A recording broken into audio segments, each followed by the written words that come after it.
Je vais vous raconter une histoire de fou. J'ai loué en 2018 un local. Ce local-là, j'ai pu enfin avoir les informations parce qu'il n'y avait ni à louer, ni à vendre, ni... Il n'y avait rien de marqué sur le local. Ah, rien. Mais ce genre de local, généralement, comment on fait pour savoir à qui ils appartiennent? Alors là, ça a été un parcours du combattant. Par les voisins, on a su que c'était à Élogicien. Et c'est qui Élogicien? Élogicien, c'est un bailleur social qui gère le patrimoine immobilier de la ville de Paris. D'accord. C'était le local que vous voulez louer, sans rien de marqué dessus? Rien, absolument rien. Ni téléphone, ni location, ni vente. Il n'y avait absolument rien de marqué. Je vais vous montrer, vous faire visiter l'intérieur. D'accord.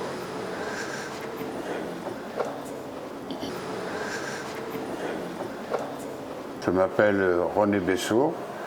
Je suis commerçant dans le quartier depuis plus de 30 ans. Pourquoi est-ce que vous avez voulu contacter la presse? Pour démontrer la façon de faire des logiciens. Pour revenir sur le local, comment est-ce que vous avez fait pour trouver le propriétaire? J'ai mis beaucoup de temps, car le propriétaire, on ne sait pas qui est. Mais Élogicien se fait passer pour des propriétaires alors qu'ils ne le sont pas. Ils sont quoi alors? Ils sont seulement gestionnaires des locaux commerciaux de la ville de Paris. Ok, c'est vraiment important la différence entre gestionnaire et... C'est capital et vous verrez par la suite que c'est vraiment capital d'être propriétaire ou de ne pas l'être. Une fois que vous connaissiez le gestionnaire, comment est-ce que vous avez fait pour les contacter?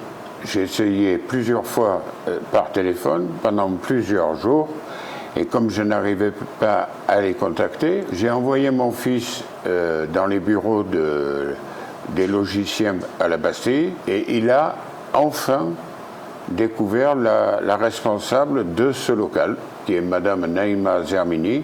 Finalement, il a fallu les forcer à louer. Exactement, vous avez trouvé le mot. Mais comment ça se fait en fait? Un bailleur social, c'est censé vouloir louer, Mais moi j'ai l'impression que ce bailleur social n'a pas besoin d'argent, ils sont riches. Du coup, en fait, ils n'ont même pas le besoin, la nécessité de louer leurs locaux. Non, ça les ennuie plus qu'autre chose de louer les locaux. J'ai rencontré Madame Zermini, je lui ai raconté qu'on voulait faire de l'import-export de produits dentaires. Et elle m'a dit que ça ne posait pas de problème. Et elle m'a invité à visiter donc le local. Et comment s'est passée la visite? Je rentre dans un local complètement insalubre. Voilà. Ça va vous donner une idée. Ah. Ça correspond à l'entrée qu'on a là. Ah oui, quand même. C'est une catastrophe. Les murs tombés, les plafonds, tout. C'était dans un état vraiment insalubre. Insalubre. Complètement insalubre. En fait, le local, il était lâché à l'abandon. Complètement à l'abandon. À quoi exactement? À la vitrine, et là c'était complètement ouvert. Les souris, les rats, tout le monde passait. Ça n'existait pas. Cette partie-là n'existait pas. Il y avait un trou. J'ai fait venir un architecte qui est venu constater qu'il y avait des travaux très importants. Et Madame Zermini m'a dit c'est à prendre ou à laisser. Nous ferons aucun travaux. J'ai demandé 3 ans de loyer de franchise et je n'ai pu obtenir à peine 2 ans, un peu moins de 2 ans. Et l'ensemble des travaux ont été à votre charge? Et l'ensemble des travaux à ma charge, évidemment. Nous avons signé le bail en 2018, au mois de juillet 2018. Le problème, c'est qu'en un mois, on a vendu seulement un seul produit dentaire. Ah oui, c'était un peu catastrophique. Ah oui, catastrophe. Et qu'est-ce que vous avez fait à ce moment-là? Donc j'ai demandé à Madame Naïma Zermini de pouvoir changer d'activité. Elle m'a demandé quel type d'activité. Là, j'ai expliqué qu'on était entouré bar, restaurant, et que ça serait bien de pouvoir faire une restauration rapide. Elle me dit qu'apparemment, il n'y avait aucun problème. Tout va bien alors? Donc tout va bien. Et ça me rassure pour faire tous les travaux. Vous êtes l'avocat de M. Bessot. Pouvez-vous nous dire quel est le litige qui oppose Bessot à Élogie Simple? C'est un problème de changement de destination des locaux qu'il loue au Halles. À l'origine, c'était un bail qui concernait une boutique de blanchiment de dents et d'autres accessoires pour les dents. Et très rapidement, il s'est rendu compte que dans ce secteur-là, il fallait faire de la restauration. Donc il a sollicité l'autorisation de pouvoir transformer en restauration. Et ça fait maintenant plus de 3 ans qu'il attend l'autorisation. Le changement d'activité devait être une formalité, selon Élogie Simple. Alors pourquoi cela n'aboutit pas? Ça, j'ignore pourquoi ça n'aboutit pas. C'est en principe une formalité. Le bailleur accepte ou refuse. S'il refuse, c'est rapidement terminé. S'il accepte, les conditions sont établies assez rapidement, puis le changement de destination se fait. Mais lui, ils lui ont dit que c'était possible. On lui a dit, le gestionnaire du dossier lui avait dit à l'origine que c'était une simple formalité. Voilà plus de 3 ans que cette formalité n'est toujours pas accomplie. Après les travaux, qu'avez-vous fait? J'ai téléphoné à Madame Zermini pour qu'elle vienne constater tous les travaux qui ont été réalisés, l'électricité, enfin tous les travaux, sauf la verrière qui ne pouvait pas être exécutée comme il l'exigeait. D'accord. Donc mon architecte présent lui a présenté une possibilité de mettre un placo flamme qui isole pendant 30 minutes au cas où il y aurait un incendie. Et ça lui convenait, donc on l'a fait exécuter. Je suppose alors qu'à ce moment-là, vous lui parlez de votre dossier de changement d'activité. Qu'est-ce qu'elle vous dit? Elle me dit que c'est une certaine Madame Fardella qui serait nouvellement responsable de mon dossier. Quelle a été votre réaction à ce moment-là? Je lui ai demandé pourquoi elle était là et pourquoi elle avait promis le changement de destination. Comment vous réagissez face à cette nouvelle? Je deviens dingue complètement. Parce qu'un jour, c'est une personne A, le lendemain, c'est une personne B, et il y aura sûrement une 3e personne. J'imagine que vous contactez du coup Madame Fardella. Je contacte Madame Fardella qui vient rapidement en éclair visiter les locaux et qui me dit c'est pas moi la responsable technique, c'est Madame Mendy. Donc nous convoquons Madame Mendy qui nous donne à 2 reprises rendez-vous mais qui n'est jamais venue. Lorsque Madame Mendy ne se présente pas aux différents rendez-vous, qu'est-ce que vous faites? Là, je prends le téléphone pour appeler Madame Zermini, pour lui expliquer bien sûr la situation. Elle me dit, mais le vrai responsable, c'est notre chef, Monsieur Francis Georges. J'ai dit, mais pourquoi vous ne me l'avez pas dit dès le départ? J'aurais appelé ce fameux Francis Georges. Alors vous finissez par rencontrer Monsieur Georges. Comment le rendez-vous s'est-il passé? Le rendez-vous avec M. Georges s'est très bien passé. On lui a remis tous les documents qu'il nous exigeait, qu'il allait les étudier et qu'il allait se rapprocher de moi le plus tôt possible. J'ai reçu le contrat, je l'ai signé comme ils me l'ont demandé, je l'ai renvoyé par l'intermédiaire de mon avocat. Alors combien de protocoles ont été établis par Élogie Simple? Et il y a eu, à mon souvenir, 2 protocoles. Un premier protocole qui a été envoyé par Élogie Simple, que M. Bessot a signé, et il a même exécuté les conditions de ce protocole avant même le terme de ces conditions. Il n'y a jamais eu de réponse à ce protocole, de retour. Après des négociations, il y a eu un second protocole qui, soi-disant, devait être le même, mais qui finalement avait d'autres conditions, et que M. Bessot, évidemment, a refusé de signer. Donc, si on est bien d'accord, Élogie n'en a signé aucun de protocole. Élogie n'a signé aucun protocole. Alors que c'est eux qui l'ont établi. Alors que c'est eux qui l'ont établi. Et j'attends toujours le retour du contrat signé de leur part. Cela se complique en fait. D'autant plus que Mme Zermini, qui avait disparu, est revenue dans le dossier.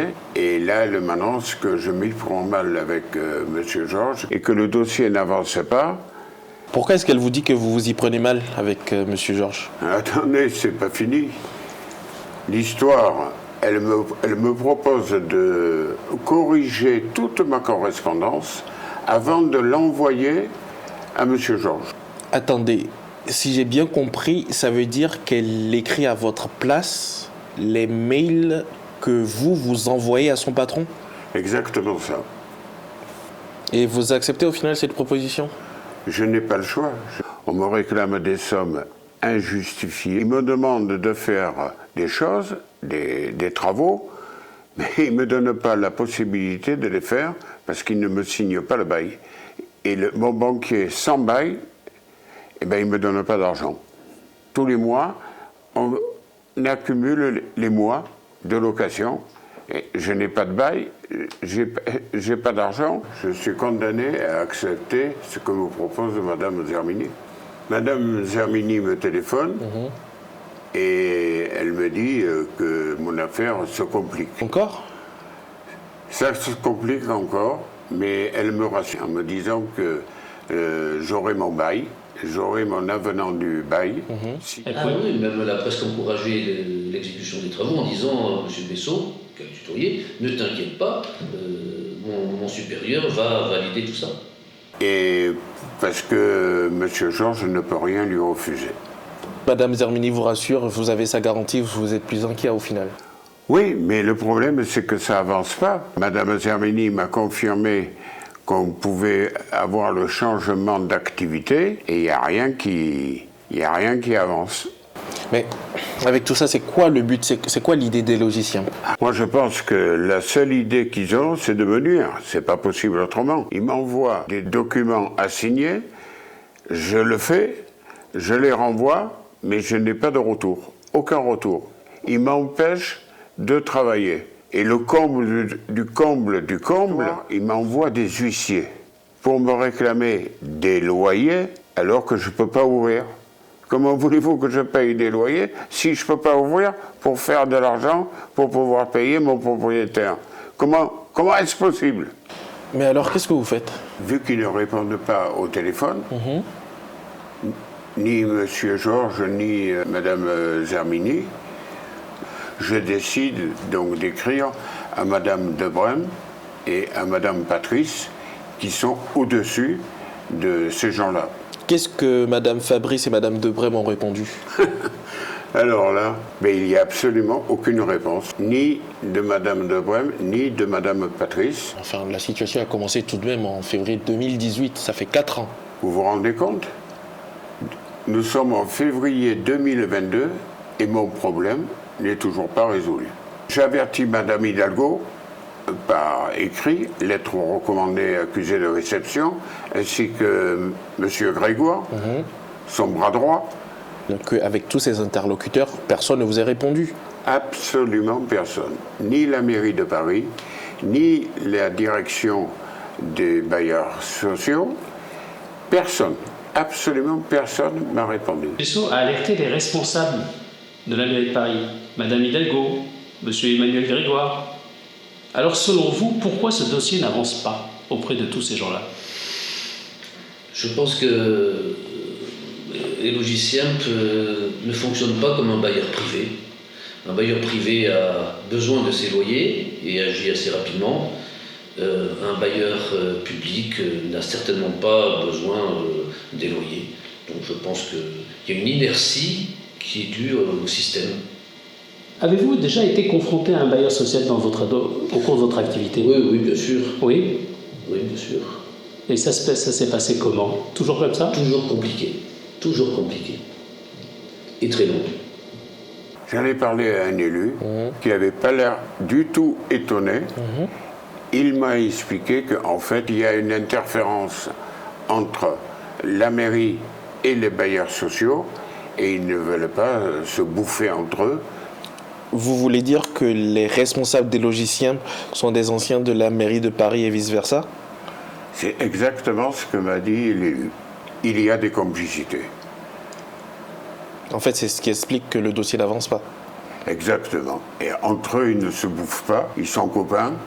Depuis le début de toute cette histoire, est-ce que vous avez réussi à chiffrer vos pertes? J'ai demandé à mon avocat de s'en occuper. Il a nommé un cabinet d'experts et ils sont en train de travailler dessus pour savoir exactement toutes les pertes mensuelles et annuelles que j'ai perdues. Dans quel état d'esprit est-ce que vous êtes actuellement? Depuis 2018 que ça dure, ça fait quand même 4 ans.